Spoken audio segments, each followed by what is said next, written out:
CNN safety analyst David Susi joins me now. So, David, when you hear our reporters say they're still trying to get people out of this plane that broke into three pieces, what does that tell you? Well, the evacuation process, you have to weigh the differences between the risk of leaving them in versus the risk of taking them out. And when you take passengers out, remember that where that front part came apart and the back tail came off, those are shards of metal. They're extremely sharp, extremely difficult to get people in and out. So it's best sometimes to just triage in the aircraft before you take people out. So rest assured that those passengers that are still in that fuselage are being cared for. It's just that the risk of taking them out versus leaving them where they are is higher. So obviously they might be okay. It's just that getting them out might be too dangerous now, and they need to sort of prepare an orderly and safe rescue. Exactly right. Exactly right. Because just like I said, just the wires, they need to make sure electricity is turned off. There's no electricity left in there. There's several batteries throughout the fuselage. A lot of power could still cause damages and injure people.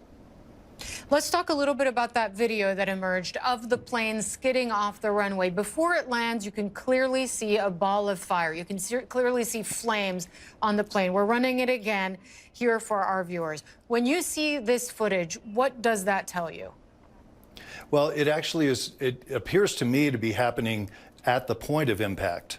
Not in the air. It appears to happen at the point of impact, which indicates to me a hard landing or a dropped landing, which means that the landing gear can probably not stand that. It would go right through the landing gear. The landing gear goes up through the wings and causes fire and causes damage to the aircraft. So at that point, the aircraft is pretty much uncontrollable and just sliding down and letting the energy dissipate as it runs down the runway. So it's a it was a horrific thing for the passengers to go through, and you know, the fact that there's no injuries is testament to how good the training was at the airport. The fact that they were there immediately and dealt with this issue immediately is just a miracle that no one was hurt or injured or killed at this point.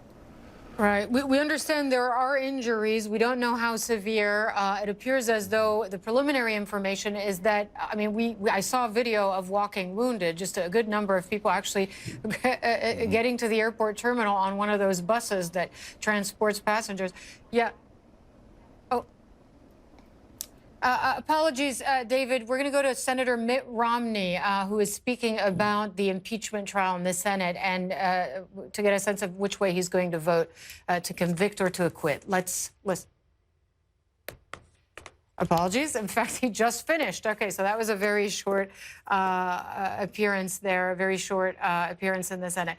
So, David, let me get back to you. What causes a plane to break into three pieces like this, generally speaking? Well, generally speaking, it would be a hard landing with a follow-on drift off to one side or the other.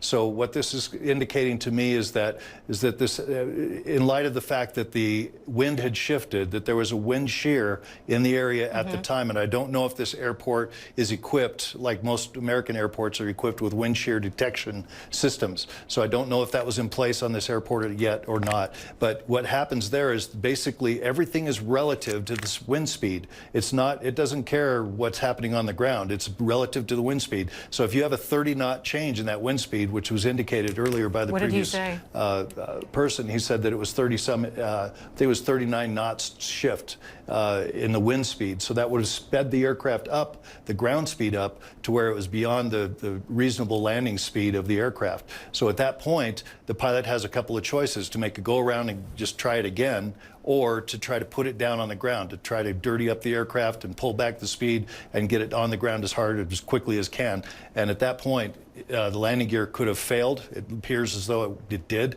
because you can see that the engines are causing those sparks, that the engines and metal is sparking off of the runway as it goes forward. Then as it twists, as the aircraft starts to turn left, you can see it slides to the left a little bit, and at that point is when it breaks into pieces and shears. It's actually designed to shear at those two places if it's not going to, because if it stays whole, then it can cause further damages to the passengers. So it absorbs that energy or that inertia and breaks at those two spots. So it's really designed to do that in this case, and evidently it worked if there has not been any fatalities.